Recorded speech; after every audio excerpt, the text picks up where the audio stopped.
Boa noite, empreendedores. Tudo bom com vocês? Mais uma vez aqui, Jefferson, falando com vocês numa noite aqui especial, né? Antes de começarmos, gostaria de pedir para vocês nos seguirem nas redes sociais aí. Plano A Podcast, Plano A Podcast Publicidade no Instagram e o Jefferson Oliveira 2013, com 2 Fs, tá? Segue a gente lá no Instagram. Curte, comenta, compartilha, divulga, porque é um conteúdo muito rico que trazemos para poder ajudar todas as pessoas que buscam aí um certo conhecimento para a área empresarial. Necessariamente, basicamente é isso, tá? Bom, antes de começarmos, né, entrevistar o nosso convidado especial de hoje, né, queria falar do nosso patrocinador, Japlex. Se você está iniciando uma empresa ou está com seu negócio estagnado e precisa de uma consultoria empresarial, contata a Japlex, você vai encontrar eles aí no Instagram, tá bom? Ou pelo site www.japlex.com.br. Assessoria especializada empresarial, só chamar a Japlex, tá bom? Bom, agora sim vamos conversar com um cara hoje que ele é advogado, especializado em contratos e negócios, atualmente mestrando em Direito pela FGV São Paulo. É sócio da renomada Moraes e Leal Advogados, que fica na região da Barra Funda, certo? Com expertise em direito civil e empresarial. Concentro minha atuação no âmbito contratual, conceita, né? Tanto no consultivo quanto no contencioso. A missão é auxiliar advogados que atuam na área civil e empresarial, aprofundarem seus conhecimentos no direito contratual, impulsionando seus ganhos por meio de técnicas de empreendedorismo jurídico e atuação estratégica, tanto consultiva quanto contenciosa. Episódio 41, temos o prazer de entrevistar Dr. Nilson Moraes Júnior. Prazer, doutor. Tudo bem? Como vai? Boa noite. Muito obrigado pelo convite, uma honra estar aqui. Legal. E espero que a gente possa bater um papo legal, apresentar aí algumas ideias, algumas dicas importantes que serve para todos os empreendedores que acabam, às vezes, errando em algumas coisas, e a parte jurídica é uma parte relevante do negócio também. É fundamental, né? Faltou alguma coisa na sua abertura? Não, tá perfeito. Você quer complementar alguma coisa? Não, perfeito. A gente trabalha tanto no consultivo como no contencioso. Eu falo que a parte consultiva é a parte que a gente tenta prever alguns problemas, antecipar alguns problemas, e o contencioso é aquele inevitável quando às vezes a gente tem algum problema e vai para os tribunais, vira uma briga, então a gente também tem que saber brigar. Mas o ideal sempre é a antecipação. Sem precaver, sempre vai ser a melhor remédio para todos os problemas que a gente vai ter. Porque mesmo quando a gente entra numa briga, se a gente entrou de uma forma já estratégica, as chances de ganhar são muito maiores. Ah, legal. Conta um pouquinho da sua história, doutor. Antes de ter chegado nessa formação e hoje ser um cara com muito know-how nesse segmento, conta como tudo começou. Você já teve essa ideia de ser advogado? Sempre teve isso na cabeça? Conta um pouquinho da sua história. Na verdade, o nosso escritório é um escritório familiar. O escritório começou com os meus pais, com meu pai inicialmente, depois com a minha mãe. Depois veio minha irmã, eu e meu irmão. Nós somos, na verdade, um escritório com 5 sócios, nós 5 da mesma família, meu pai, minha mãe e meus 2 irmãos. Legal.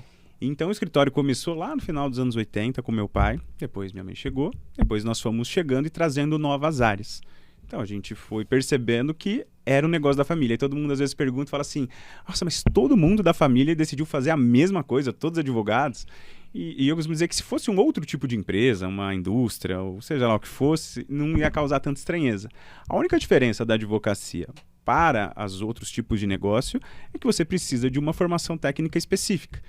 Mas era um negócio da família. Meu pai tem uma origem muito simples e assim, tudo que ele conquistou foi por meio da advocacia. Então a gente sempre teve muito orgulho disso, então todo mundo se encaminhou para isso e a gente hoje consegue ser de fato a segunda geração já no nosso negócio, dando continuidade e mais do que dando continuidade, ampliando, expandindo.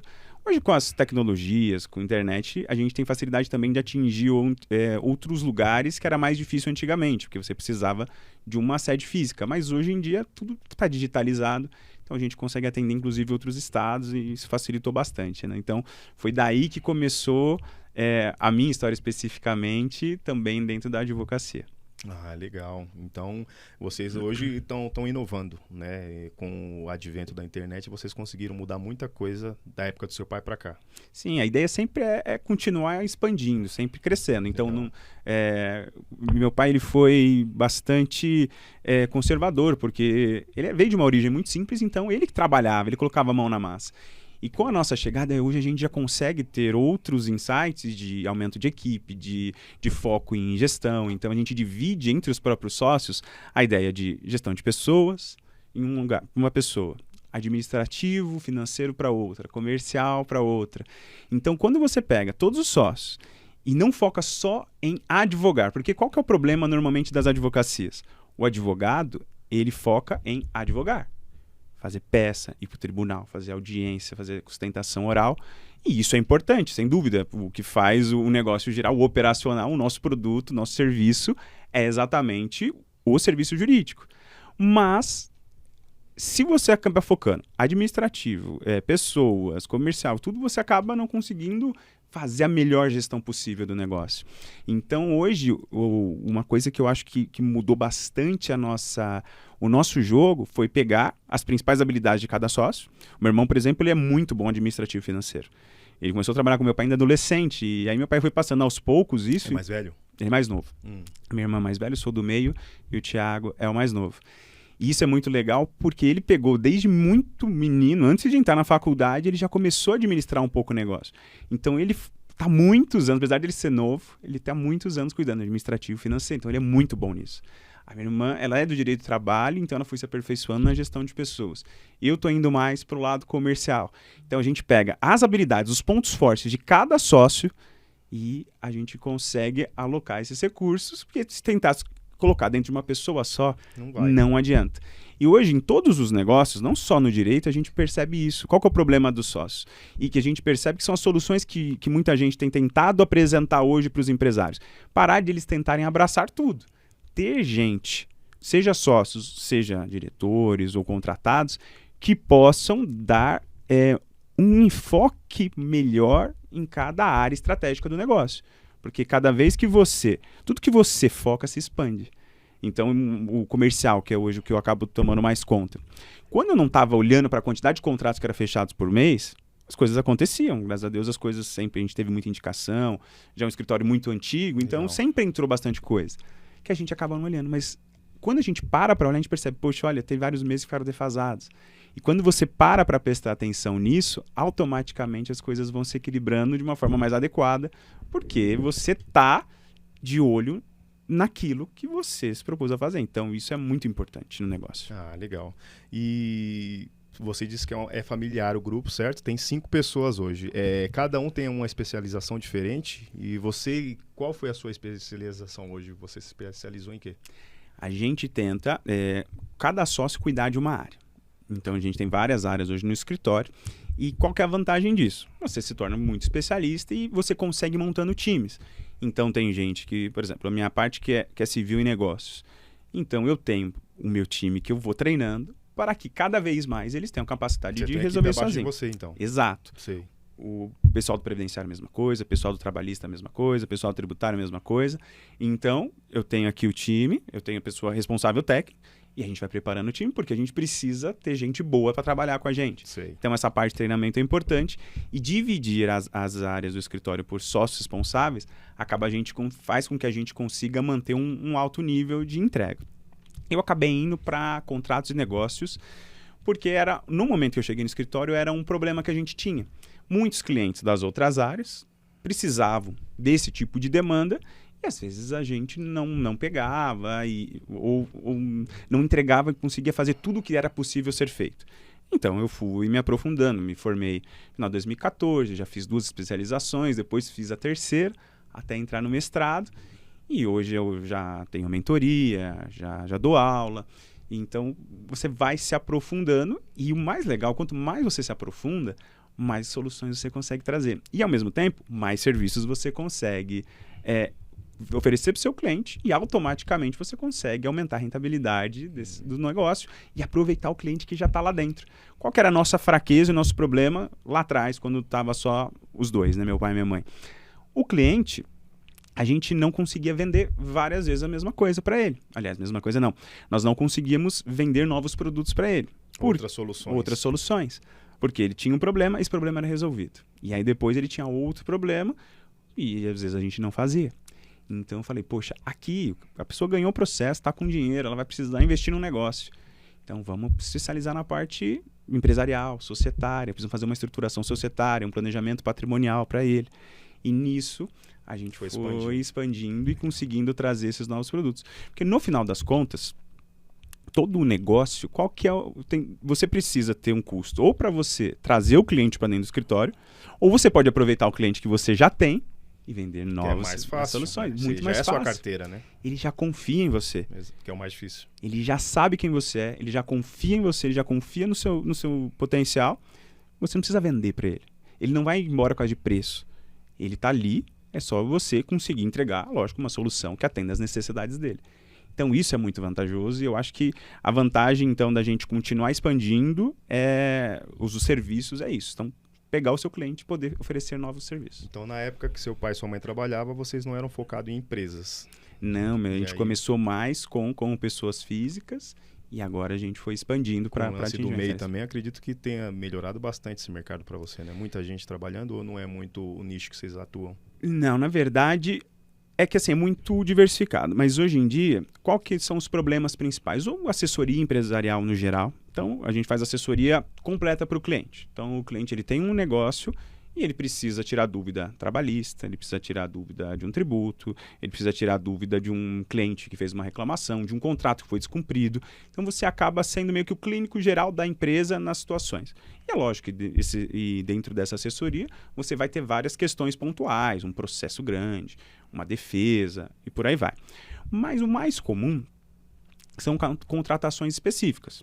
Então, o cliente, por exemplo, ele está num contrato e foi descumprido esse contrato, ele precisa de uma solução, seja judicial, seja extrajudicial. Então, a gente trabalha na solução de conflitos específicos. E, nesse aspecto, é interessante porque, normalmente, o nosso FII está relacionado com o valor da causa. Então, se nós estamos falando de uma causa grande, o bônus é proporcional, é grande. Entendi. E uma causa menor, proporcional também. Mas, normalmente, esses casos eles acabam sendo muito bons, muito valiosos e fazem com que o escritório gire bem legal. Porque se a gente parar para analisar, uma empresa ela tem algumas adversidades que só um advogado consegue resolver, né? Cara, todos os dias. E não é só dentro da empresa, nas relações gerais. Por exemplo, você começa uma empresa. Como é que normalmente começa uma empresa? Você e um sócio. Existem várias pessoas que começam a empresa sozinho, mas no geral, você vai ter um sócio que às vezes ele vai ter um perfil de investidor, ele vai ter um sócio que ele conhece muito aquele determinado mercado. Tem vários motivos para você entrar numa relação societária. E uma relação societária, ela é muito parecida com um casamento. E o que acontece? Você está casando com uma pessoa,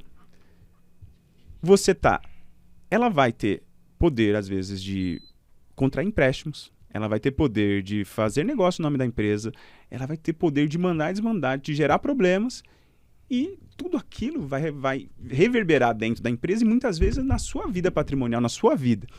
E as pessoas, elas entram numa sociedade sem uma análise no contrato social, sem um acordo de sócios. Né? As pessoas às vezes não conseguem entender essas partes jurídicas, né? Exato. Aí vamos lá, você entra numa sociedade e seu sócio vai lá e contrai uma dívida gigante, alavanca a empresa lá em cima, às vezes você não estava de acordo, mas ele foi lá no banco, tinha poder para assinar, e às vezes vocês não colocaram no acordo de sócios ou no contrato social qual que é os limites dos poderes, por exemplo. O que um pode fazer sozinho sem o outro? Ou quais são os negócios que vai precisar da assinatura dos dois para poder fazer? Coisa simples assim. Ou mesmo assim, ou até questões do divórcio, entre aspas. Beleza, vocês vão agora, não deu certo a sociedade por qualquer motivo. Beleza, quem que sai? Quem que fica? Quanto vale a sua participação? Qual o melhor método de calcular? Então você intermedia tudo isso. A gente tem que pensar nisso no início do negócio. E, infelizmente, a maioria dos casos não tem nada disso. E nós vamos o quê? Para briga. E o que eu sempre falo para os clientes? Sempre a prevenção é o melhor remédio. Então, fazer um estudo anterior, pensar em todas essas hipóteses. Eu falo, se morrer, se um sócio morre, os herdeiros, a esposa, os filhos, eles vão entrar na empresa ou vai pagar a participação deles? É uma coisa super básica. Mas já começa daí. É o mínimo. Como você resolve um caso desse? Só pra gente entender. Aí depende do que vocês querem. Se você está com o seu sócio e vocês querem definir se acontece alguma coisa com vocês, se os herdeiros vão entrar ou não, é um primeiro aspecto. Fala assim, eu confio nos filhos? Eu tenho algum relacionamento? Eles têm alguma expertise nesse mercado? Porque às vezes, se você está com um sócio que ele só tem por exemplo, uma função mais financeira de bancar ali o negócio, mas fazendo um aporte, talvez faça sentido desde que eles mantenham-se nessa posição. Mas às vezes você sabe que os filhos não vai dar certo. Então você vai optar em colocar no contrato social o quê? No caso de falecimento, no caso de uma incapacidade, nós vamos fazer o pagamento das cotas, vamos liquidar essas cotas e a sociedade vai pagar para os herdeiros a sua participação. Como calcula isso? É um outro problema. Se é o valor patrimonial da sociedade, se é o fluxo de caixa, a valor futuro. Mas aí, no caso, o herdeiro ele continua tendo direito da empresa, no caso, ou você está comprando a parte do herdeiro? A gente, nesse caso, é como se estivesse comprando a parte do herdeiro. Transforma as cotas dele e ele não entra na empresa. Então você paga, uma vez pago, ele está fora da sociedade. Tchau. Exatamente. Isso é importante. Pessoal? As pessoas não pensam nisso daí, não. Infelizmente, as pessoas não pensam em quase nada dessas coisas. E por que a gente pensa? Porque chegam os problemas para nós. E aí tudo isso vira briga, isso tudo vira processo judicial. E esses processos judiciais são fáceis de ser resolvidos? Não. São longos, são anos. Então, essa parte societária, por exemplo, é uma parte muito delicada. Porque é um casamento e um divórcio, que muitas vezes acontece. Não, hoje em dia eu acredito que seja até normal, né? É um relacionamento mesmo, como você disse, que você hoje tá ali, mas pode ser que daqui a alguns anos tenha separação e cada um vai procurar os seus direitos. Acredito que é por aí mesmo. Exatamente. A única vantagem que eu tenho percebido é que com o acesso à informação, com muita startup, esse tipo de empresa, já tem se aberto um espaço para a entrada de investidores. E com esse tipo de negócio, automaticamente nasce tudo de um contrato. Então, todas essas questões, nesses tipos de empresas, acabam sendo mais fáceis. Então, empresas que já crescem meio que preparadas para receber investimento, que são empresas que, na verdade, o pessoal já forma, já pensando em vender, normalmente já tem um acompanhamento jurídico um pouco melhor e essas questões são facilitadas. Mas aquela empresa que ela é construída meio que ali do sonho, que não é preparada tanto para receber investimento ou para ser vendida, infelizmente ainda está muito devagar essa estruturação jurídica ainda está muito precária. E isso tem consequências, né? Você também tem especialização em LGPD?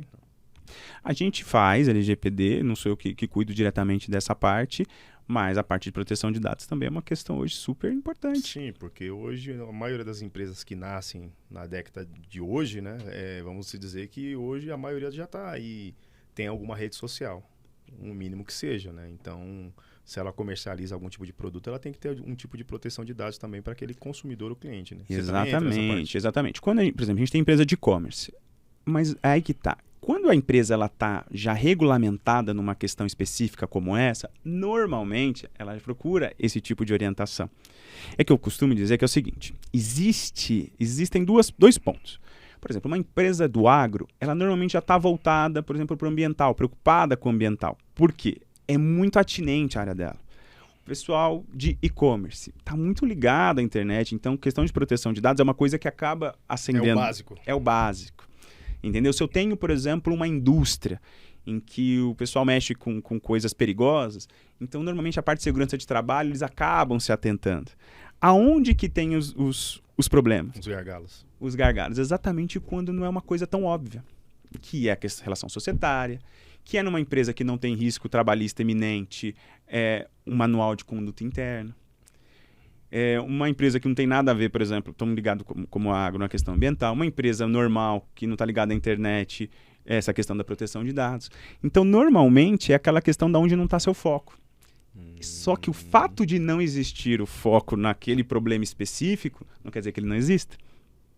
Então, o problema trabalhista, por exemplo, é recorrente.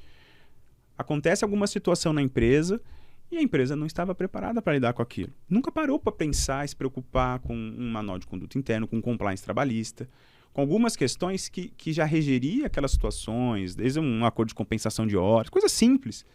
Mas normalmente as empresas não... Poderia evitar um monte de dor de cabeça. Um monte. E às vezes as pessoas elas acham que é barato porque o trabalhista, às vezes o salário é baixo. Só que na hora que você coloca os anos, os acúmulos e tudo mais, uma coisa que antes era muito fácil de ser resolvida, se torna um problema gigantesco. E o que eu costumo falar também é que as empresas precisam fazer, então, uma gestão de risco eficiente. Porque, assim, todo empreendedor, qual que é o mantra? Empreendedor de verdade corre risco. Quanto maior o risco, maior a recompensa. Então, vamos arriscar, vamos para cima, porque empreendedor toma risco. Isso é verdade? Pode ser verdade. Mas tem riscos que realmente valem a pena ser tomados. E outros não. E tem risco que não faz sentido nenhum. Você está tomando um risco por uma situação que era muito barata e muito simples de você resolver. Com investimento muito baixo, você mataria um problema. Só que você não identifica esse risco, não para olhar para esse risco, assume um risco desnecessário, e quando esse risco se concretiza, você toma se arrepende. Um prejuízo gigantesco, que às vezes coloca em risco a subsistência da empresa. Então, eu falo, a parte jurídica, um contrato, uma multa num contrato, uma coisa que parece boba. Todo contrato, ele tem normalmente ele vai ter uma cláusula falando do descumprimento. Se nós não cumprirmos esse contrato, se eu não entregar no prazo, o que vai acontecer? Qual a minha penalidade? Existem várias estratégias de limitação de responsabilidade, de agravamento de responsabilidade, de uma estratégia de multa para forçar o cumprimento na data. Então, assim, tem um monte de coisas dentro de um contrato simples, como isso, como uma multa, que as pessoas não dominam. A minha mentoria é sobre contratos. Então a gente podia ficar falando aqui só sobre multas 2 horas. Eu ia te perguntar sobre contrato uma coisa. Qual a importância dos contratos, a relevância deles? Eu acho que seja fundamental, né? Porque o que eu estou pensando aqui? Hoje um contrato digital ele é tão válido quanto um contrato registrado e assinado em cartório? Vamos lá. No Brasil, como é que contrato se forma? Não é por assinatura. No Brasil, contratos nascem por meio de acordos de vontade, proposta e aceitação.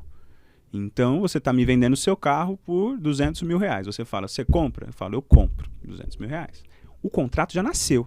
Eu já tenho obrigação de te pagar e você tem a obrigação de entregar o carro. O que a gente vai fazer no Detran depois? Só formalizar, passar para o meu nome. Mas o contrato, no geral, ele se forma dessa forma.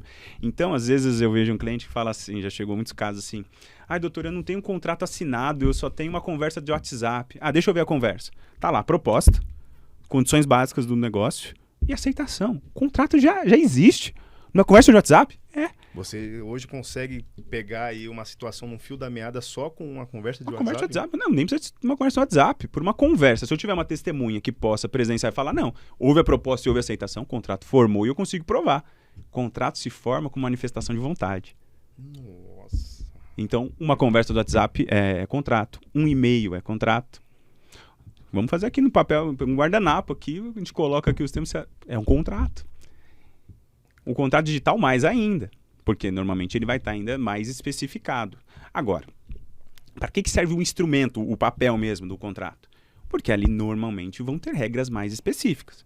Normalmente um contrato ele é formado basicamente por proposta de aceitação. Então você me falou o preço, você me falou em quantas vezes você faz, você me falou quanto você vai me entregar, pronto. Essas são as regras básicas.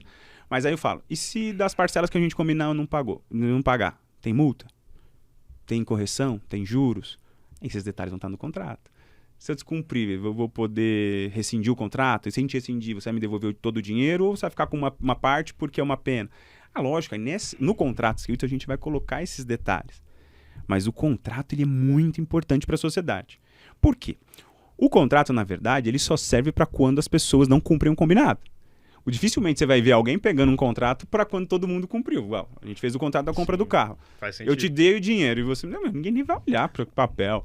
Agora, para que serve o contrato? No dia que eu não paguei. Falou, putz, ele não me pagou. Vou usar o contrato. O que vai acontecer? Deixa eu olhar o contrato para ver o que vai acontecer em caso que ele não pague. Isso é a importância do contrato. E aí tem gente que acaba também negligenciando o contrato. Não é porque a oferta e a aceitação já formam o contrato, já existe uma relação entre nós, que eu também não vou colocar. Porque se eu precisar te ajuizar uma ação, discutir uma questão, uma pena e tal, eu vou ficar numa situação complicada. Por exemplo, uma multa no contrato. Quando eu descumpro um contrato com você e você sofre um prejuízo, você tem o direito de cobrar de mim todos os prejuízos que você sofreu. Porque você só sofreu esses prejuízos porque eu não cumpri com a minha parte, certo? Certo. Agora, se eu já tenho uma multa no contrato, prevendo ali em caso de descumprimento que você vai receber sei lá, 10 mil reais, você não precisa provar prejuízo.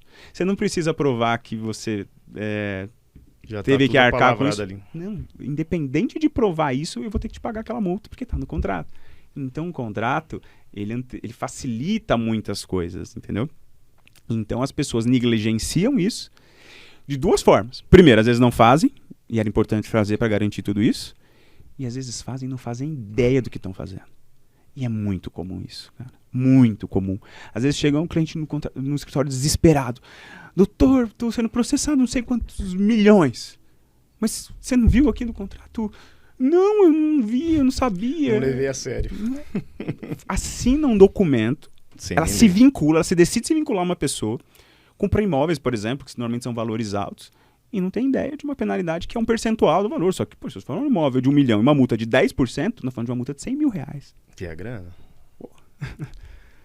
Duas perguntas dentro disso que a gente está falando sobre o contrato, que é algo que me interessa muito, e eu queria dissertar sobre para entender um pouco mais a sua linha de raciocínio. A primeira seria referente estamos falando sobre contratos, eu acredito que algumas empresas até fazem de uma forma que sabe que o brasileiro, a maioria, né, pelo menos, tem um pouco de preguiça de ler grandes contratos, né? Por exemplo, de um cartão de crédito. A gente geralmente, né, nós assinamos uma especificação com um contrato que tem mais de 40 tópicos, para falar menos, né? E muitas das vezes, por exemplo, eu nunca peguei para ler ali uma minuta de contrato, por exemplo, de um cartão de crédito que tem lá um monte de coisa que é muito termo técnico, e aí você lê as primeiras 3 estrofes lá, você não entende nada. aceite, e às vezes é onde tá ali, você pode estar se amarrando num problema, né?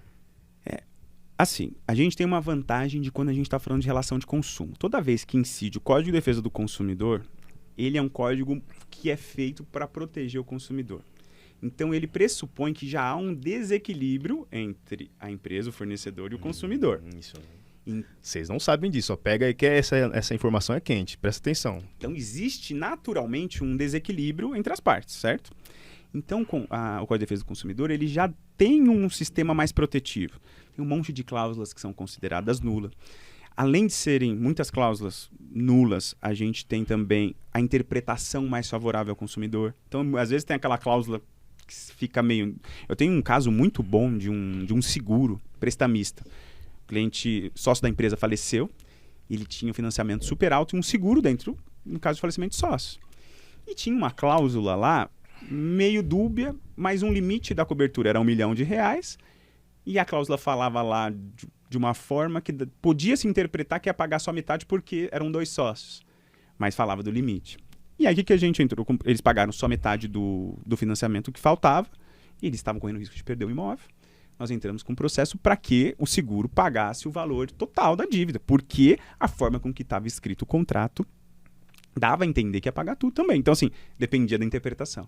Nesses casos de contrato de adesão, contratos no Código de Defesa do Consumidor, a interpretação é mais favorável ao aderente, e graças a isso a gente ganhou o processo, eles tiveram que quitar o contrato e resolvemos o problema. Neste caso. Então, esses casos especificamente, a gente tem algumas saídas para quando não lê. Agora, contratos de financiamento, por exemplo, que é comum serem grandes, também complexos. Você tem que ler, não precisa ler o contrato inteiro, mas você tem que saber o que você precisa olhar. Você precisa olhar se o valor que você está contratando é aquele. Você precisa saber se a taxa de juros que você está contratando é aquela. Você precisa saber o que vai acontecer se você descumprir. Então, calma aí. São 3, 4, 5 coisinhas que é importante. Vai pontuar as principais coisas que você precisa saber num contrato de financiamento, por exemplo. De financiamento, por exemplo, de uma casa, que é algo que você vai ficar aí anos pagando. Ó, pega a dica aí. Fala aí, doutor. Vamos lá. Mais importante, você tem que saber qual valor você está pegando. Segundo, o que você está pagando? Juros, não se esqueça, é o aluguel do dinheiro no tempo. Então, se você está pegando 100 mil, você vai pagar muito mais de 100 mil. Beleza, não tem problema. Mas qual que é esse valor? Você tem que saber isso certinho. E, principalmente, o que acontece se você descumprir o contrato? Quanto tempo você tem para purgar uma mora? Quanto tempo você tem para resolver o problema? Isso é o básico, porque aí depois você perde, aí acontece aquelas coisas chatas. Perde o imóvel, aí o imóvel vai para leilão, Aí você toma um prejuízo gigantesco, porque às vezes realmente é um problema que você não ia conseguir solucionar, mas às vezes você não sabia. Tem um caso de um cliente que isso foi muito marcante para mim, porque assim, ele fez um empréstimo, sei lá, de uns 350 mil. E aí ele pagou lá um ano todo, e o contrato previa um reajuste, sei lá, acho que era pelo NPC, anual. A cada 12 meses, então o valor, o saldo residual era atualizado pelo NPC. Aí depois lá dele pagou um ano lá, os 350 mil, então ele pagou, sei lá, 50 mil, era para estar em 300.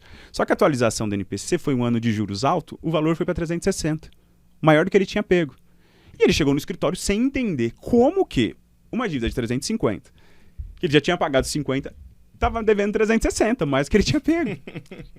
Porque o contrato previa que a cada 12 meses haveria atualização por meio do NPC do saldo devedor. E ele não entendia, ele não fazia ideia do que estava acontecendo. Então, esses detalhes são muito importantes. Mas isso ainda, nos casos de consumidor, a gente ainda tem essas saídas. Agora, casos de pessoa para pessoa, de empresa para empresa, não existe essa proteção legal. A lei entende que quando você compra a casa do seu amigo, vocês estão em pé de igualdade. Vocês dois têm que conhecer o contrato. Quando você compra os insumos para sua empresa, você é empresário, você é profissional. E a empresa de quem você comprou também é profissional. Então vocês dois têm uma certa sofisticação e obrigação de saber o que vocês estão fazendo. Aí, filhão, não tem defesa. Aí você não vai poder simplesmente falar...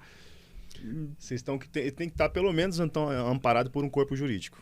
Normal, é o ideal. É o ideal para uma empresa. Pelo menos em contratos estratégicos.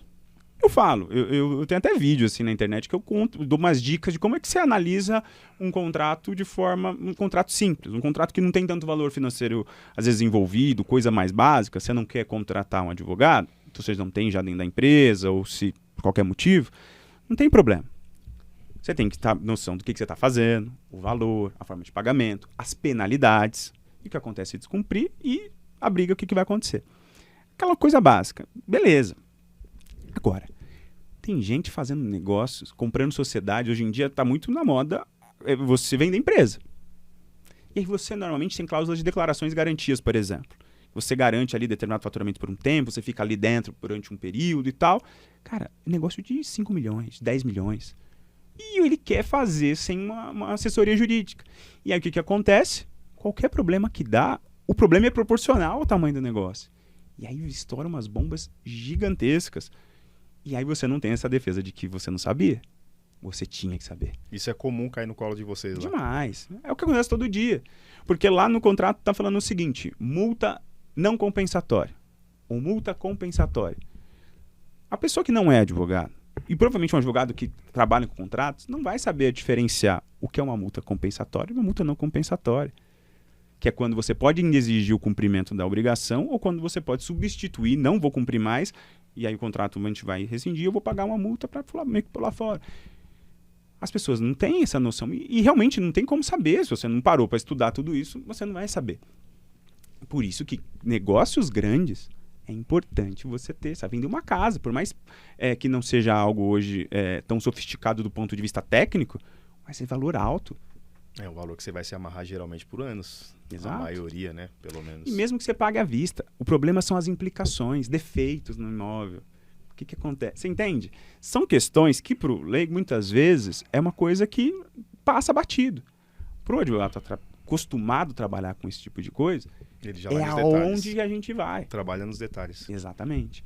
Então, essa é a importância hoje do advogado, do consultivo, principalmente do contratualista, em situações do dia a dia. Tô entendendo agora a diferença de saber um advogado que entende bem de contratos, né? Dentro disso, até te fazer uma outra pergunta. Eu acredito que seja algo que as pessoas também buscam bastante, esse tipo de informação. Aquele tipo de negócio que a pessoa faz, vamos dar um exemplo aqui, a gente estava falando de imóvel casa, vamos falar agora de automóvel, que eu estou vendo que acontece muito. O cara vai lá e contrata um financiamento e aí ele começa a pagar, só que em algum momento ele teve algum contato com algum tipo de advogado que chega nele e fala assim: cara, estão cobrando de você juros abusivos, dá pra gente entrar com recurso aqui e tirar metade desse valor. O que implica Porque o que muita gente tem medo, a verdade é uma só, é o cara entrar com uma ação contra aquela empresa que, de repente, ela abusou daquela situação no contrato e o cara não se atentou a esse detalhe, ele ser bloqueado futuramente por outras empresas, por exemplo, de fazer novos financiamentos. Isso realmente é real? O cara realmente pode, às vezes, acionar um advogado para poder fazer essa quebra aí de contrato, porque às vezes ele pagou ali, o valor era para ele pagar 2 carros, pagou 3, por exemplo. Então isso às vezes também acontece. Eu acho que é uma dúvida que o pessoal gosta também de saber. Acho interessante. Essa dúvida é interessante mesmo. Essa pergunta é ótima porque, de fato, é uma pergunta muito recorrente. E a verdade é a seguinte: juros abusivos é muito difícil de acontecer. Por quê? Os juros não são abusivos. Porque assim, o banco cobra o que ele quiser. Você topa pagar ou não. Simples assim. Simples assim. Se ele quer cobrar 10% ao mês de você e você topa, não é abusivo. O banco cobra o que ele quer. O que às vezes pode acontecer, que aí sim é um motivo de ação, é o seguinte: no meu contrato tá que eu estou pagando 2,5 ao mês, e aí a gente vai fazer os cálculos, estou pagando 3,5. Mas isso é muito raro, porque o banco não precisa fazer isso com você. Infelizmente, a média das pessoas que contratam isso não sabem fazer a conta de quanto está pagando 1,5, 2, e para ela não faz diferença. Ela quer saber se cabe a parcela no bolso. Essa é a verdade, infelizmente. E então, juros abusivos é a coisa mais rara que existe. Por que os caras entram com isso? Na verdade, é uma estratégia para você parar de pagar. Aí você esconde o carro. Aí você depois, o banco, depois de mais de um ano ali, que se ele não consegue a busca e apreensão, ele lança como perda e aí você costuma fazer um acordo por um valor muito baixo. Mas não tem nada de juros abusivos. Mas não tem, né, nada de ali dentro da regra do jogo mesmo, nada, ali com um advogado. É uma estratégia meio que por fora, sabe? E agora, existe uma lista negra lá interna dos bancos, com certeza, né? Que aí isso acaba podendo te prejudicar lá na frente quando você precisar novamente de um empréstimo, de um financiamento. Mas a minha dica, se você não precisa de uma situação extrema como essa, é roubada. Não funciona.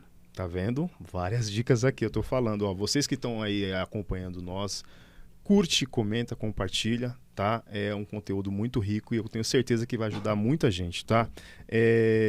Antes de falar aí, continuar dissertando sobre o nosso assunto, que tá muito interessante para dizer a verdade, eu queria falar do nosso segundo patrocinador. Você sabia que a cada 1 hora, 15 veículos são roubados ou furtados aí na capital de São Paulo?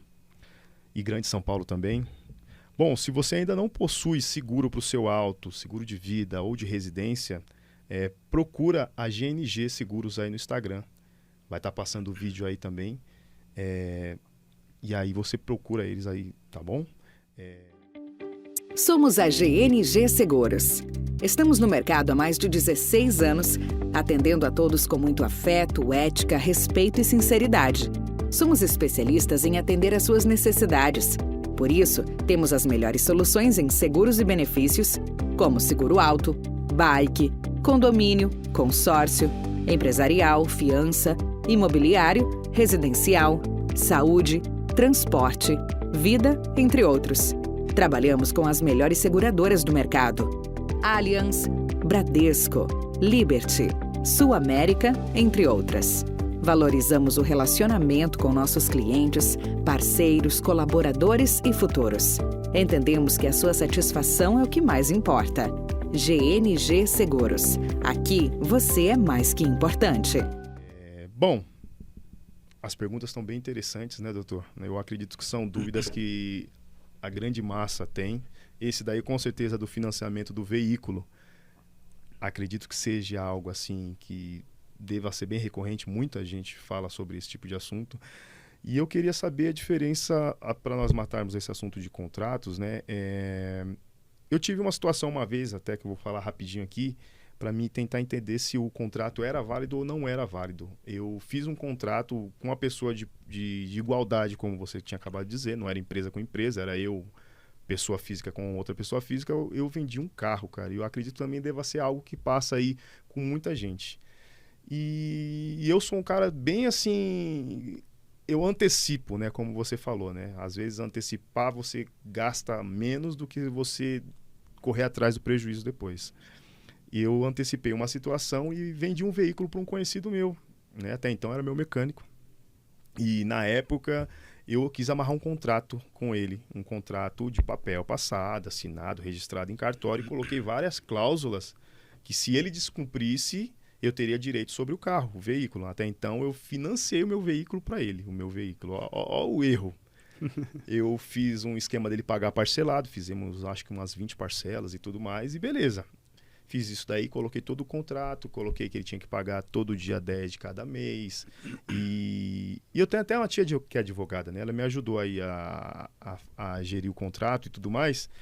Só que acontece que eu coloquei lá uma cláusula que era muito importante, que ele não poderia repassar esse carro para um terceiro, e se ele parasse de pagar a partir do segundo ou terceiro mês, tudo que ele tinha pago ele perdia e me dava direito de tomar o carro de volta. E que ele não podia passar esse carro para um terceiro. E, rapaz, tudo que eu falei para ele não fazer, ele fez. Ele começou a dar problema para pagar. Tive dificuldade para receber. E com o passar, acho que era 20 prestações, eu tinha colocado um valor adicional no carro que não era o valor do carro. O carro valia 20 na época, 20 mil. Eu cobrei 30, porque era uma condição de parcelado para pagar em 2 anos.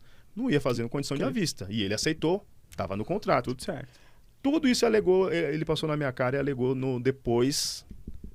Só que eu acredito que ele deva ter ficado com um pouco de medo, porque a gente tinha isso daí apalavrado num papel e registrado em cartório. Só que no final ele acabou dizendo que era um contrato de gaveta e que não tinha serventia de nada. Então, tomei muita multa nesse carro, tive muita dor de cabeça. Esse carro foi passado por um terceiro. Para mim conseguir recuperar esse carro foi uma dor de cabeça absurda. E na época eu acabei optando por não procurar um advogado. E eu acho que foi aí que eu fiz errado. Porque eu tinha um contrato na minha mão em posse e me dava o amparo jurídico, como você falou. Vamos lá, esse caso é muito, muito interessante. Porque assim, você tem que entender algumas questões. O contrato, ele é importante porque a gente vai tentar usar ele para executar o contrato. Agora, quando a outra parte não tem meio de cumprir, você vai executar o contrato, você tem direito. É aquela história, você ganha o processo, mas no final você não consegue levar nada. Porque se o cara não tem nada no nome dele, se o cara não tem dinheiro, se o cara não tem patrimônio, não tem nada, você ganha, o cara te deve R$1 milhão. Você tem lá uma dívida de 1 milhão. Como é que você recebe? Você não recebe. Então esse é um primeiro problema. Segundo problema, imóveis e carros, esse tipo de patrimônio, eles têm uma certa liturgia que você precisa fazer as transferências porque eles geram passivos muito altos. Então, por exemplo, imóveis tem IPTU, tem condomínio, carro tem PVA, tem multa, tem isso, tem aquilo. E quando você tem em seu nome um bem como esses bens e você transfere em nome do terceiro, esse contrato é válido? É válido.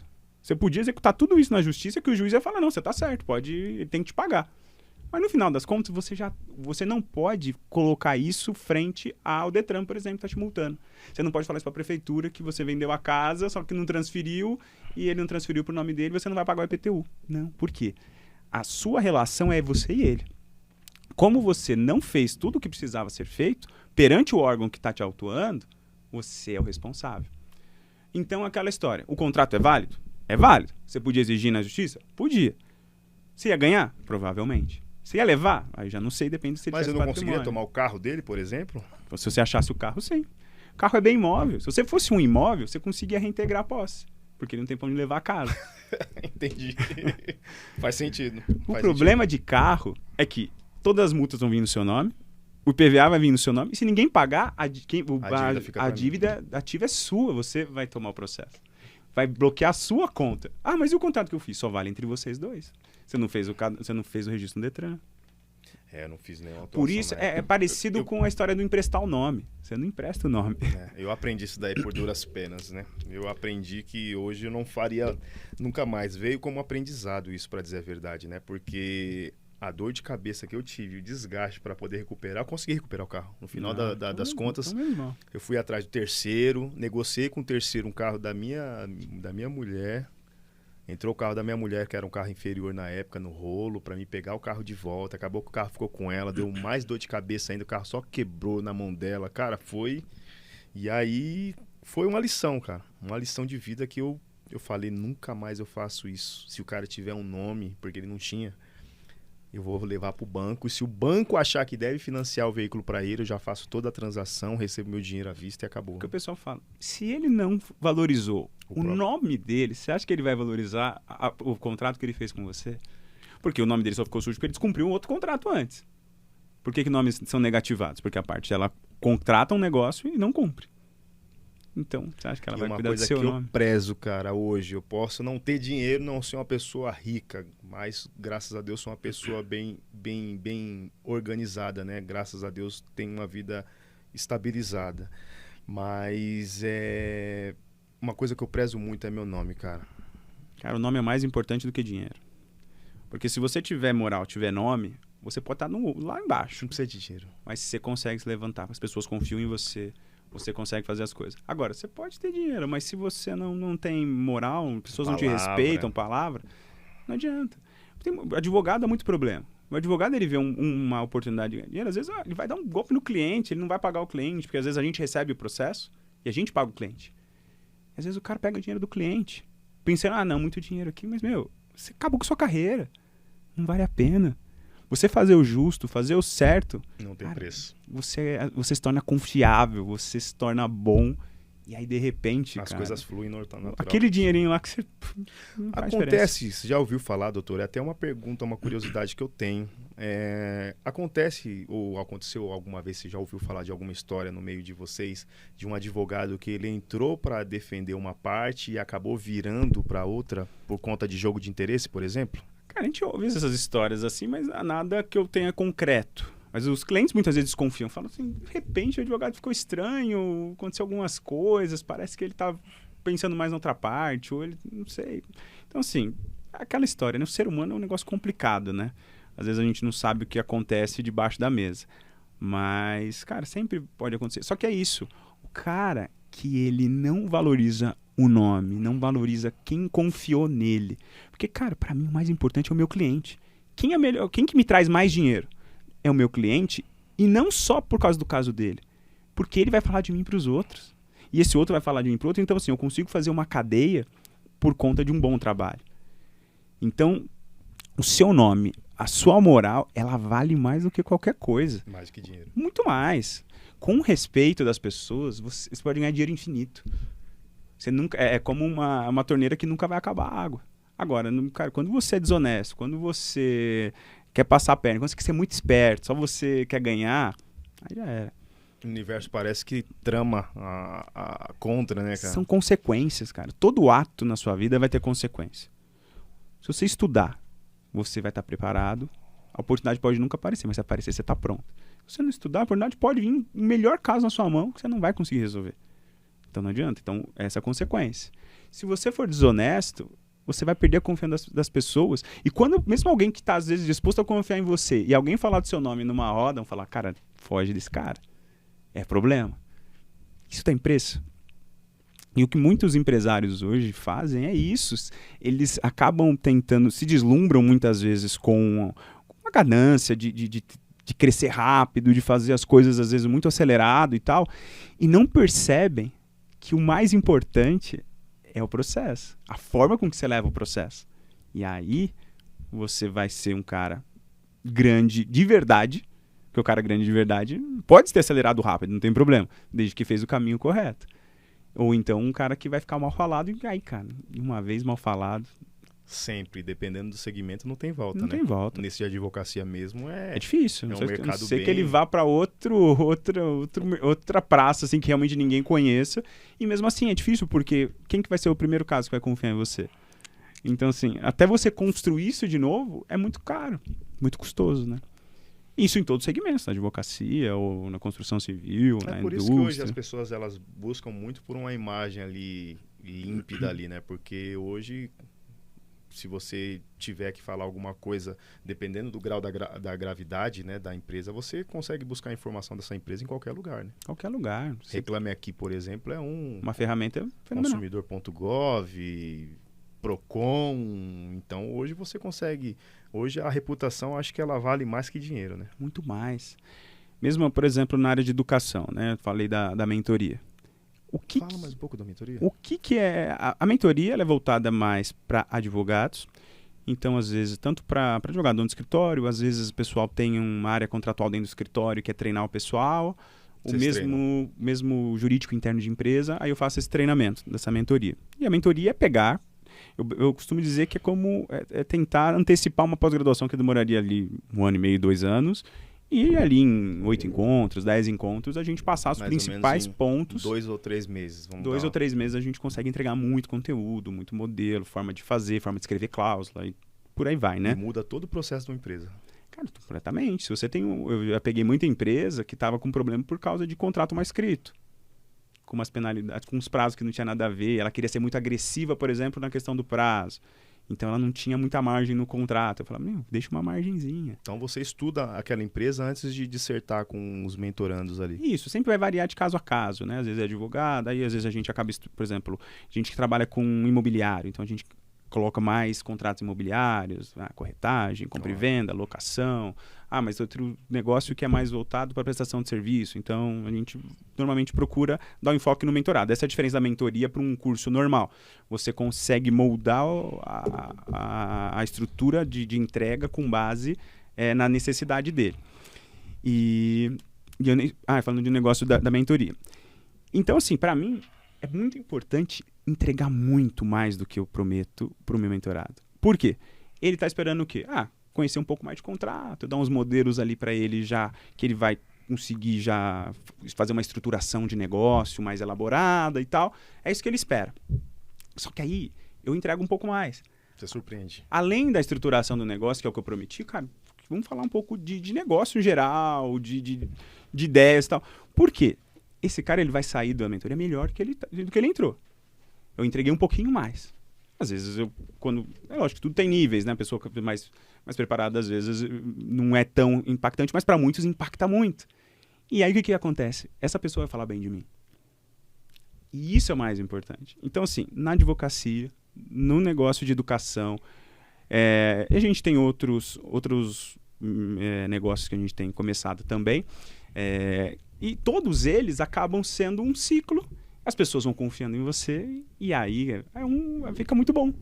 Porque você vai ganhando prestígio, vai ganhando moral e aí vai criando um baita know-how, né? Cara, e aí pronto. Tudo que você for fazer, as pessoas confiam. Se você for entrar em qualquer outro negócio, como eu te falei, eu tô saindo não, né? Eu tô na advocacia e tô com esse projeto, essa estrutura agora de educação. É muito fácil das pessoas confiarem nesse início. Sei. Porque eu já estou há muito tempo aqui, as pessoas estão me vendo todos os dias, confiam. Aí eu tenho esses mentorados que vão falar de mim. Então, é um ciclo legal, né? É uma corrente, né? Exato. Eu posso até pontuar mais algumas coisas que tem aqui, que ele também instrui o pessoal aí, ó. Programa de mentoria para advogados cíveis, curso completo sobre estruturas legais de proteção patrimonial, consultoria para advogados em casos concretos, parcerias para advogados em casos concretos, e agendamento para clientes em todo o território nacional. Então, quer dizer, não tem um território fixo. Você consegue fazer uma mentoria, por exemplo, online? Cara, as minhas mentoradas, as últimas, foram todas da Bahia. Você fez daqui? Fiz daqui. Então, não tem... Não tem hoje em dia, até porque mesmo que estivesse em São Paulo, também tem aqui em São Paulo, dificilmente ela vai querer ir até o escritório ou ela quer que eu vá até o escritório dela. É pouco prático. Então, 9 horas, a gente marcou, 9 horas da manhã. Ela tá no escritório ou tá em casa, a gente senta, para, a gente estuda, conversa, troca ideia, consegue estudar os casos super a fundo, porque coloca na tela, tá todo mundo vendo. A tecnologia, pós-pandemia, facilitou demais isso. Demais.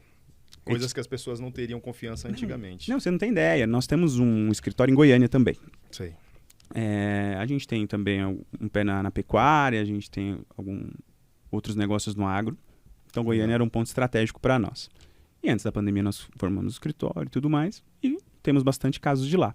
Só o que acontece? A gente toca praticamente 100% daqui de São Paulo. Quando eventualmente tem uma audiência, tem algum julgamento presencial, a gente vai e faz, né, viagem para lá, que é muito, muito perto, né? 1 hora de voo, 1h30 de voo. Mas os casos são todos digitais, os processos, hoje não existe mais processo físico. Não precisa mais no fórum para ver o que o juiz decidiu. Tá tudo na internet. Então é muito fácil hoje tocar os casos de qualquer lugar. Então a mentoria, os processos, as reuniões, até audiências. Até julgamentos mesmo, alguns são presenciais, mas os tribunais têm facilitado, normalmente, para quando você não é do estado, não é da cidade, eles permitem que você faça o julgamento, a sustentação oral à distância. Uma coisa que há 3 anos atrás seria impossível. Impensável. Quantas vezes eu viajei mais de 1.000 quilômetros fazer uma audiência, chego lá, desmarcava e volta para casa e faz parte do jogo, vambora. Difícil, hein? E esse era o problema de você ter uma advocacia num lugar e querer advogar num lugar, às vezes, que era difícil acesso. Hoje está muito mais fácil. Vai ter audiências presenciais? Vai, mas se você pedir, muitas vezes o juiz marca online. E uma pergunta, onde as pessoas conseguem achar hoje sua mentoria? Tem alguma plataforma ou está no seu Instagram? A mentoria está no Instagram. É porque a mentoria, ela é ao vivo comigo. Então, ela não tem gravada. Eu realmente faço uma adaptação à necessidade da pessoa. É personalizada mesmo. Uma pessoa individual. Ali, você vai estudar ali o caso da pessoa e as necessidades que ela precisa. Eu tenho um programa pré-estabelecido com as questões básicas. Sei. Por exemplo, noções econômicas básicas para contratos. Você manda um briefing para ela. Então eu tenho um briefing do que é o básico. Então eu falo, por exemplo, de formação de contratos, que é isso que a gente conversou um pouquinho sobre a oferta e aceitação. E como é que a gente, então, começa uma proposta, como a gente faz para vincular ou para não vincular. Quais são os cuidados? Então, a gente fala de formação de contratos, técnicas de redação de contratos, contencioso contratual, tipos de defesa, noções de revisão. Essas noções são muito, muito importantes e isso é o que está dentro do programa que eu acabo entregando independentemente da necessidade da pessoa. Isso é o básico. Porque é o básico, qualquer contratualista tem que dominar, por exemplo, cláusula penal. Eu tenho que saber escrever uma cláusula penal para chegar na finalidade que eu quero. Eu tenho que saber o que é um juros moratórios e um juros remuneratórios aqui, eu saber a diferença. Então, essas noções mais fundamentais vão estar em todos os programas. Depois, mais para o final, a gente tem a parte que é mais específica. Então, eu falo, por exemplo, de estruturas societárias. Por exemplo, sociedade em encontro de participação, mútuo conversível em participação, SPE. Esse tipo de formação estrutural de negócios, normalmente as pessoas gostam porque é um nicho bem interessante da advocacia e hoje em dia o negócio está rodando para tudo quanto é lado. Mas tem gente que está focado mais em determinada área, então a gente consegue fazer algumas adaptações no nosso programa. Mas algumas questões básicas a gente tem que se aprofundar para poder depois chegar nesse tipo de estrutura mais elaborada. Então, é bem personalizado, algo único para sua empresa. Você que está precisando já sabe com quem contar aí agora, com o Dr. Nilson. Você consegue falar um pouco mais sobre esse curso de estruturação legais de proteção patrimonial? Claro. Cara, hoje em dia, duas coisas importantes, somente para o empreendedor. É se proteger do seu negócio. Empresas, elas dão certo e dão errado. E tem coisas que estão no controle do sócio, tem coisas que não estão no controle do sócio. E o que acontece muitas vezes? A empresa vai indo bem, está ganhando muito dinheiro, tal. Você vai formando um patrimônio e de repente acontece alguma situação. Seja a morte de um sócio, seja uma carga, uma transportadora, uma carga que às vezes o seguro não cobriu, você tomou um prejuízo em alguma coisa. Cara, pode acontecer milhões de coisas na empresa. Um processo trabalhista que você não esperava, uma dívida tributária que você achou que não existia por causa de um erro de um contador. Pode acontecer tantas coisas. E o que acontece? As empresas têm ali o sócio, aí simplesmente vem uma ação trabalhista, desconsidera a personalidade jurídica e atinge todo o patrimônio do sócio. Às vezes uma coisa que você nem teve culpa, você vai ter que responder com o patrimônio que você construiu a vida inteira por conta de um erro que às vezes não foi seu. E aí a gente tem várias estruturas voltadas para proteção patrimonial, que vão desde coisas muito simples, como uma decisão do regime de casamento que você vai casar. Porque tem regimes que vocês têm os bens juntos e tem regimes que são bem separados. Se você tem os bens juntos, se você comprou durante o casamento, se tem uma dívida desse cônjuge, o seu patrimônio no seu nome pode ter que responder pela dívida dele. É sério? Eu sempre falo, eu tenho um vídeo no YouTube que é o mais visto meu, disparado, né? Que é assim, eu posso ser responsável pela dívida do meu cônjuge? Tem nada a ver com a história. Posso sobrar para mim? Meu carro? Para minha casa? Dependendo da situação, pode. Então, qual que é a ideia desse curso, né? A gente começou a ter vários clientes também procurando isso. Eu falei, cara, esse tema é muito importante, muito bom. E é isso. Eu tenho desde estruturas muito simples, como essa do regime de casamento, até estruturas de offshore em outros países para criar estruturas mais simples e mais complexas. E aí eu formatei, coloquei tudo isso num curso para a gente falar disso. Então, a gente fala de constituição de holding, de estruturas de segregação de patrimônio. Tudo na mentoria? Eu dou normalmente, esse curso é gravado, tá no Hotmart, para quem quiser comprar ele isolado. Hotmart. Mas eu dou de bônus. Então, o pessoal que fecha a mentoria comigo, eu dou acesso, né, de bônus a esse curso. E aí, caso tenha alguma dúvida, aí a gente acaba tratando nos encontros e tal. Mas aí são, se eu não me engano, são 4 aulas completas, bem estruturadas, bem grandes. E aí a pessoa tem acesso também a então, essas esses estruturas. tópicos que a gente conversou aqui, no caso, consultoria para advogados em casos concretos, seria... Caso o advogado ele tenha um problema e ele tenha dificuldade, ele pode fazer duas situações. Ele pode contratar a gente para dar um parecer, estudar o caso junto com ele, indicar uma tese, alguma coisa nesse sentido, ou ele pode fazer uma parceria para a gente atuar junto no caso. Aí varia de caso a caso, né? O ideal, muitas vezes, a gente, quando o cara ainda não tem muita experiência, é trabalhar junto. Mas, às vezes, o cara tem experiência, ele só quer realmente uma segunda opinião numa tese. Pra ter certeza que ele está no caminho ali. Exato, se ele acha, porque o direito, ele é muito diferente da maioria das outras profissões. O arquiteto, o engenheiro, o médico, até o médico ele é mais complicado, mas no direito, a mesma situação pode ter vários entendimentos. Então, assim, eu falo, poxa, eu tenho 2 alternativas. Qual que ela tem mais chance de dar certo? Essa ou essa? E muitas vezes essa escolha ela é complicada, porque um tribunal entende de um jeito, outro tribunal de outro. A depender do estado, uma tese é melhor do que a outra. Então, tudo isso é complicado. As pessoas que contratam a mentoria, no caso... Não, vamos numa situação diferente. Hoje, vamos dar um exemplo, a pessoa está se formando lá em Direito. Ela quer comprar esse curso. Você acredita que ela consiga ter um desenvolvimento um pouco melhor aí? Ou, por exemplo, vocês contratam pessoas que estão formando em Direito também ou uma pessoa que já está há um tempo ali de mercado? A gente ama estagiário. Porque a gente molda eles do nosso jeito.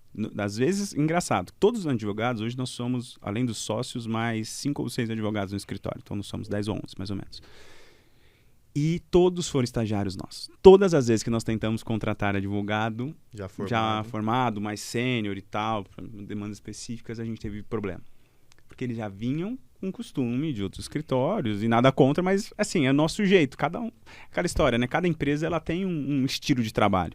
Agora, o pessoal que está muitos anos conosco, normalmente chegaram estagiários, foram crescendo lá dentro, se formaram, aí viraram advogados, e essa galera... Normalmente ela está muito mais adaptada a nós e esse é o nosso melhor tipo de advogado. Então vocês dão muita oportunidade para o pessoal.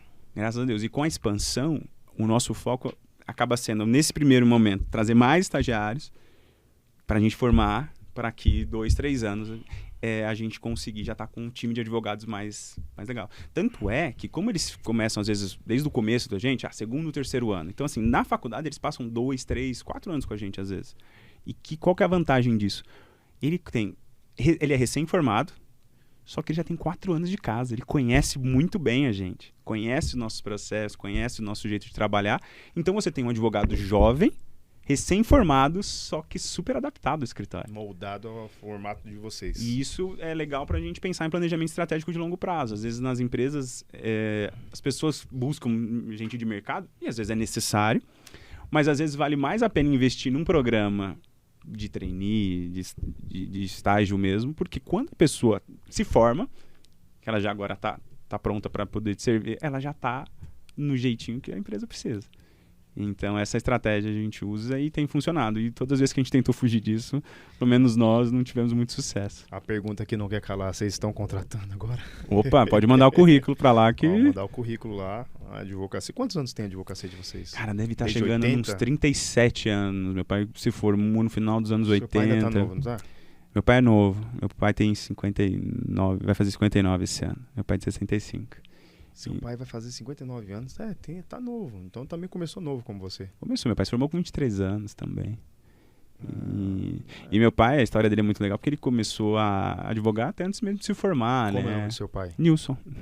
Eu sou o Nilson Júnior. Eu sou o Nilson Júnior. Manda um abraço pra ele. De repente ele vai estar assistindo uma hora não, aí. Meu pai vai assistir e ele sabe que todos somos fãs.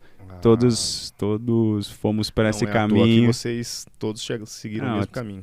Aliás, é engraçado que não é só assim, nós, a família, os primos em volta, muitos foram para o direito, porque a origem do meu pai é muito simples, muito pobre. Meu avô trabalhava em fábrica, depois começou a vender churrasquinho na rua. Ele nasceu em Goiânia, seu pai? Não, meu pai nasceu na Bahia, veio para cá com 2 anos, então estudou aqui a vida inteira. E passou muito perrengue, assim, a história dele é muito legal. Só que estudou muito e a Superação. faculdade virou a vida dele. A advocacia transformou a vida dele e inspirou muita gente da família, não só nós, né? Ah, legal aí, ó. É um case de sucesso aí. Não, Individual. Ele é inspirador. Sua mãe também, sua mãe é advogada também? Minha mãe também é advogada. Aí meu pai estava ali trabalhando muito, precisava de alguém para ajudá-lo. E aquela história, né? Aquela mentalidade de profissional e não de empresário, né?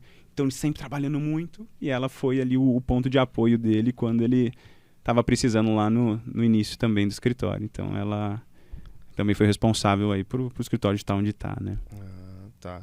Deixa eu fazer uma pergunta. Com a sua mentoria, você conseguiu fazer com alguém, com algum participante tivesse algum case de sucesso interessante que compartilhou com você em algum outro momento? A mentoria ela ainda é um pouco nova. Eu lancei ela no final do ano passado. Tá recente. Então ainda. tá recente. Mas ele já, eu percebo a facilidade que eles têm. Porque normalmente quem me procura já é um advogado que atua na área. Porque é o seguinte, a ideia aqui é aprofundar. Não é assim, eu sou recém-formado, quero aprender aqui um pouquinho. Não, a ideia é a gente entender muito de contratos. Entender profundamente, fazer estruturas. Por exemplo, eu vou fazer uma estruturação societária, não é um contrato. Normalmente são 4, 3, 4, 5 contratos para parar de pé o que eu quero. Nossa. Então, assim, são questões que a gente trata mais elaboradas. Então, eu vou fazer aqui um programa para trazer um sócio X. Então, além da compra da participação societária, às vezes eu tenho um acordo de sócios, às vezes eu vou ter uma opção de compra de participação lá na frente, um contrato de investimento, um mútuo conversível, uma SCP, sei lá, tem um monte de coisas que a gente pode fazer e que às vezes para eu fazer tudo isso parar em pé, eu não vou fazer um contrato, eu vou ter que fazer 2, 3. E aí eu não vou criar uma relação, eu vou criar uma estrutura contratual. Então a ideia da mentoria é pegar os pontos básicos de revisão, de noções e tal, para eu falar assim, o contrato é isso. E agora a gente vai fazer estruturações assim. Então, normalmente, quem faz a mentoria já são advogados que trabalham ou no consultivo ou no contencioso em contratos. Então, eles acabam aplicando no dia a dia, naturalmente, né, esse Às tipo vezes de eles operação. domina a sua área, domina outras áreas como a sua família lá, né? São áreas específicas. Exatamente. E aí precisa de um cara para finalizar com a questão contratual. Não, exato. E às vezes o cara quer aprender, por exemplo, ele já trabalha com contratos, tem bons clientes, ele fala, poxa, eu precisava agora fazer uma estruturação de proteção patrimonial. Para isso eu preciso criar umas estruturas societárias. Então, ao invés do sócio, da pessoa física, você ser dono da sua empresa, a gente vai criar uma outra empresa para ser dona dessa empresa e você vai ser sócio aqui. Então, a gente vai criar várias camadinhas. E aí a gente tem sociedades limitadas, que são contratuais, sociedades estatutárias, como uma SA, que pode ser uma SA fechada. Então, assim, a gente tem vários níveis que a gente vai chegar. Então, o cara ele já tem um cliente e ele só quer agora dar uma aprimorada. Chegar, saber aprender, fazer essas estruturas, aí ele me procura e a gente vai estudar e vai trabalhar, levar modelo e tal, para ele criar essas estruturas mais complexas, né? Mais elaboradas. Desses contratos que você já fez, teve algum que você demorou muito a desenvolver porque era complexo ali de uma empresa ou viram uma coisa habitual conforme o passar do tempo você já tira de letra, assim? O contrato, na verdade, o elaborar ele não é o difícil é a arquitetura na cabeça, né? Você vai falar assim, como é que eu vou montar esse negócio aqui? Porque qual que é o problema dele? O problema dele é que ele quer trazer esse sócio, esse investidor, mas ele quer poder tirar o cara quando ele quer. Esse é o problema. Porque quando você tem um sócio, você não tira ele. Você fala assim, eu quero comprar sua participação, mas eu não posso te obrigar a sair. Como é que eu faço, então, se eu quiser que você saia, porque eu sou majoritário e tal, e se eu não quiser mais que você fique na empresa?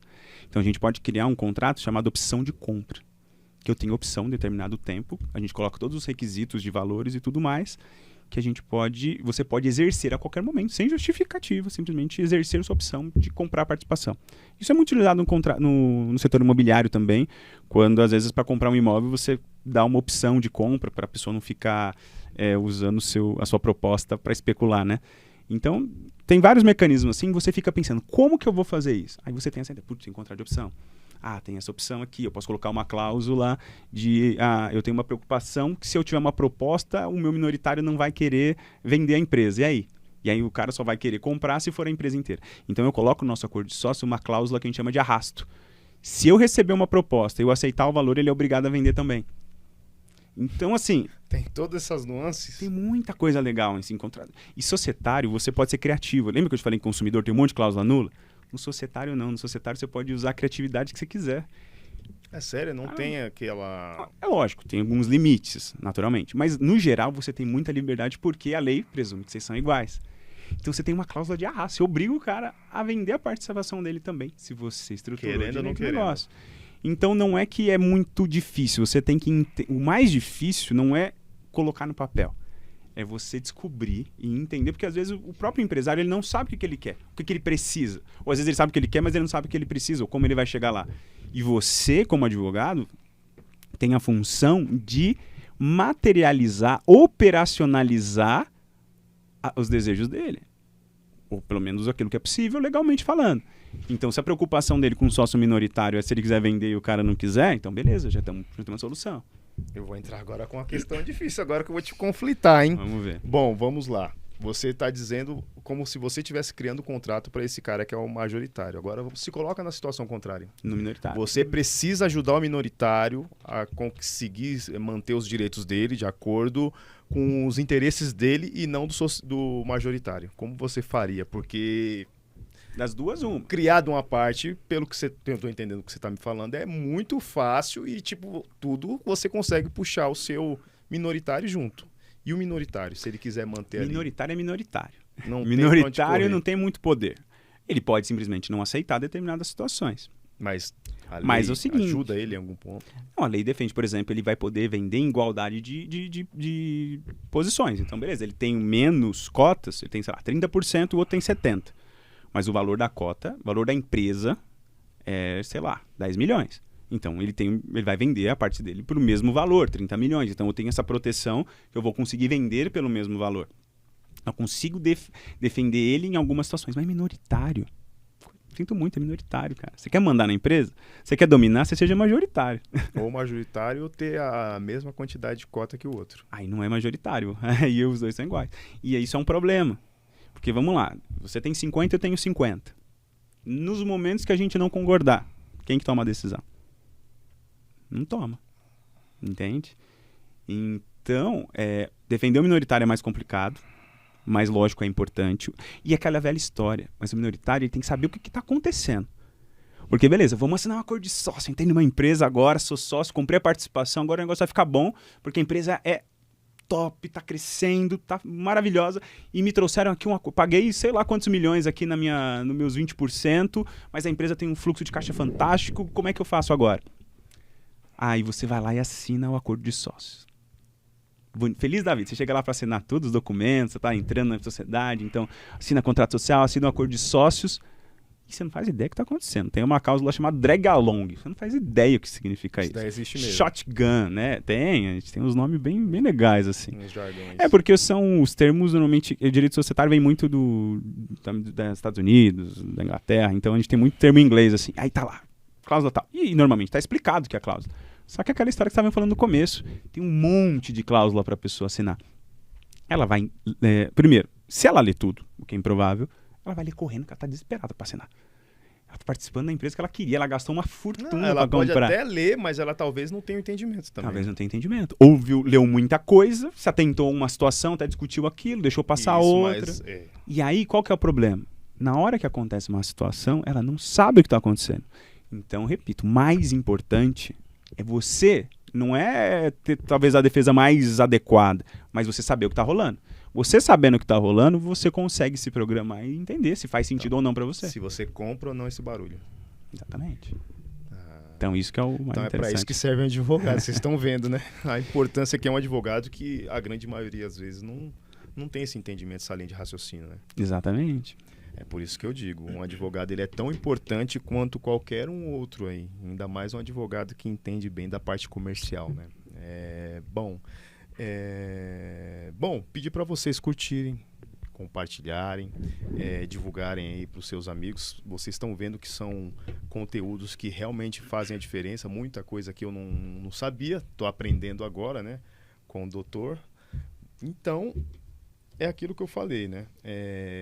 Nós, sem conhecimento, não somos nada. Padecemos por falta de conhecimento, né?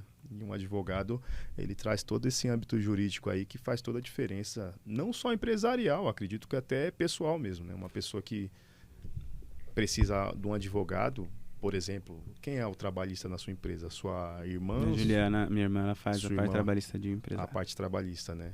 Então, deve receber muito caso aí. Não, o dia a dia mais comum de dúvidas das empresas que a gente assessora, o mais comum... Vocês assessoram mais as empresas e não de assessoria são as empresas. Trabalhista. Isso. E normalmente, as dúvidas das empresas que a gente faz assessoria full, né? Que a gente atende eles em tudo. Qual que é a dúvida do dia a dia? Trabalhista. Sempre é o problema com o empregado, com uma demissão, com uma contratação. Até você acaba entrando nessa jogada. Eu sei, ela acaba tocando, né? Existem algumas situações que depois acabam sendo multidisciplinares, né? Começa com um problema trabalhista e a gente acaba tendo uma solução civil, uma solução societária e tal, né? A gente resolve de outras formas, mas o dia a dia de dúvidas da empresa normalmente estão relacionadas a essa parte trabalhista. O trabalhista é o probleminha ali a pedrinha no sapato. Porque aquela história, não arrebenta, mas te incomoda muito. E se você tem alguém ali para tirar a pedrinha do sapato, para você andar melhor, ajuda bastante, né? Aí, normalmente, esses problemas de contrato grande que descumpre, esses problemas societários, aí já é a montanha na frente, né? São os casos que não acontecem todos os dias, mas quando acontece, aí complica bastante. Bom, deixa eu falar de um outro patrocinador aqui. Vocês que precisam de social media e tráfego pago, pode entrar em contato com o pessoal da Consoftwares Company. Eles são especialistas aí, você pode achar eles também no Instagram. Consoftwares Company. Precisou de social media ou tráfego pago, só ativar eles aí. Bom, e aí então quer dizer, o cara que precisa de um advogado trabalhista, basicamente, né, ele tem que pensar em todos os âmbitos na empresa, né? O trabalhista eu acho que é o que puxa primeiro, mas acredito que a parte contratual deva ser uma parte que hoje as pessoas devem prestar mais atenção, coisas que no passado, na época do seu pai, não tinha essas coisas, né? Porque antigamente, primeiro... Não era tão desmembrado, fazia tudo advogado naquela época? Sempre teve, né? O advogado criminal, o advogado civil, o advogado trabalhista, sempre teve uma certa divisão. Lógico que sempre teve advogado que fez tudo também. Mas hoje os negócios estão cada vez mais complexos. O mundo está ficando mais complexo, mais difícil em termos assim, de conhecimento, sempre abrangendo. Então você imagina, o trabalhista ele tem uma justiça própria. Em tese, ele é só um contrato de trabalho. Mas ele tem até uma justiça separada, de tantas nuances que existem. Então, assim, se você tiver por exemplo, eu, que me aprofundo mais em essas questões contratuais, societárias e tudo mais, eu ainda tiver que dominar tudo isso, eu vou ter que estudar muito e provavelmente não vou ser bom em nada. O cara que é muito bom trabalhista, tiver que estudar o tributário, por exemplo, que é um negócio complexo também, dificilmente ele vai ser muito bom nos dois. Então, assim como o conhecimento está disperso na sociedade e tem muita gente que é boa em determinada coisa e não vai conseguir ser tão bom em tudo, dentro do direito isso não é diferente. Então, assim, eu tenho noções boas na maioria das áreas. Eu tenho boas noções trabalhistas, conheço tributário, conheço os outros... Criminal também tem criminal a gente não faz. Optou por não fazer. Criminal a gente não tá. A gente é até parceiro, quando o cliente a gente atende, né? Já está além do escritório, precisa de alguma coisa, a gente tem um parceiro ali e tal. Mas não é nossa expertise criminal. Por conta disso, é uma área muito diferente, é muito complexa, e nós estamos falando de liberdade, falando de coisas muito sérias, então assim, você não pode se arriscar. Direito, eu costumo dizer que é muito parecido com um médico. Um médico, às vezes, tem até uma solução, dependendo do que você faz com um cliente num caso, perdeu, acabou, irreversível. Você fez um negócio errado num divórcio, você fez um negócio errado Parece coisa simples, assim, não é um divórcio. Cara, existem situações que destrói a vida da pessoa por causa de um divórcio mal feito, de uma divisão de bens que não foi inteligente.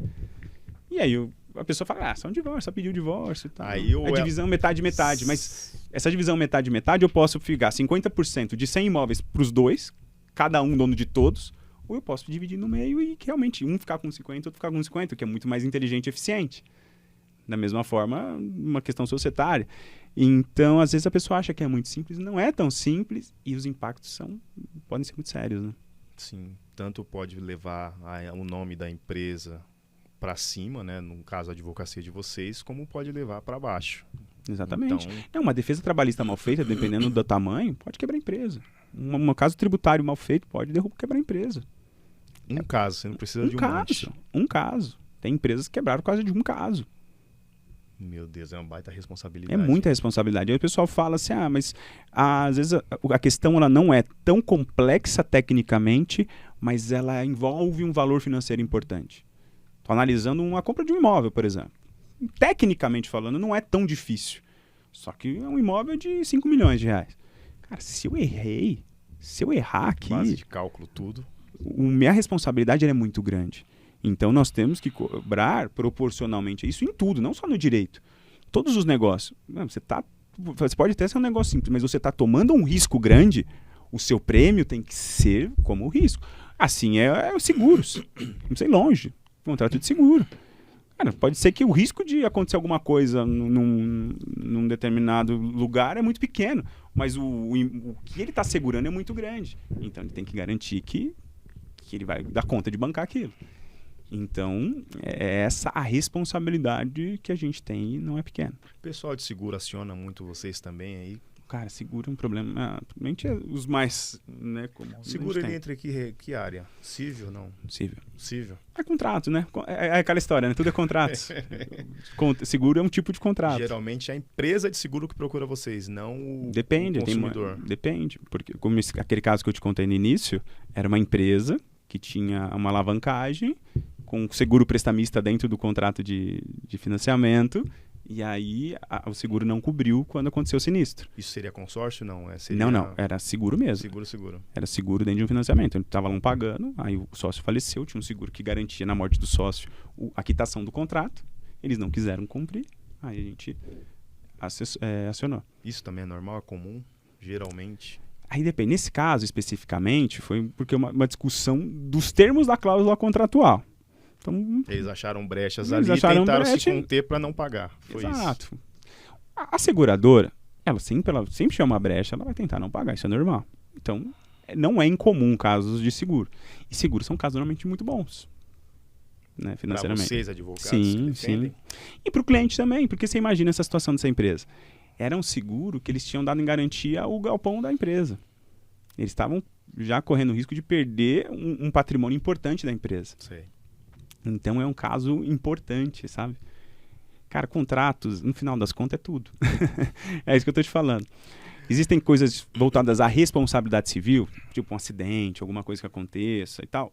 Tem, mas no geral, os casos mais relevantes para os negócios acabam sendo relacionados a contratos. Tudo é contrato. Tudo que envolve qualquer valor tem que ter um contrato. A nossa economia, eu tenho uma definição de contrato que eu gosto muito. Tem muita gente que fala que contrato é a forma que a gente se obriga e tal.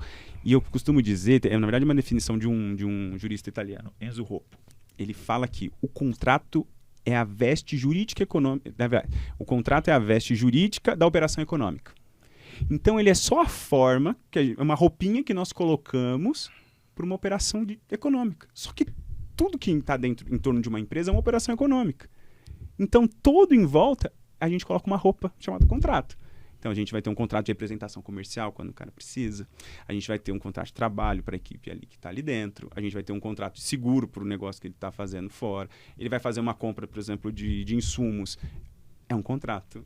Então, assim, em volta de tudo, são os contratos. Então, basicamente, hoje, uma empresa que queira ter aí uma longevidade, ela precisa de um advogado. Basicamente, resumidamente, o que a gente quis dizer aqui, ele precisa de alguém que cuide dessas partes contratuais. Se ele quiser crescer de forma segura. Tão importante quanto como digo, aquele cara que um contador. Um contador. Um contador. Porque o pessoal hoje acha que o coração de uma empresa é o contador. E o contador é muito importante.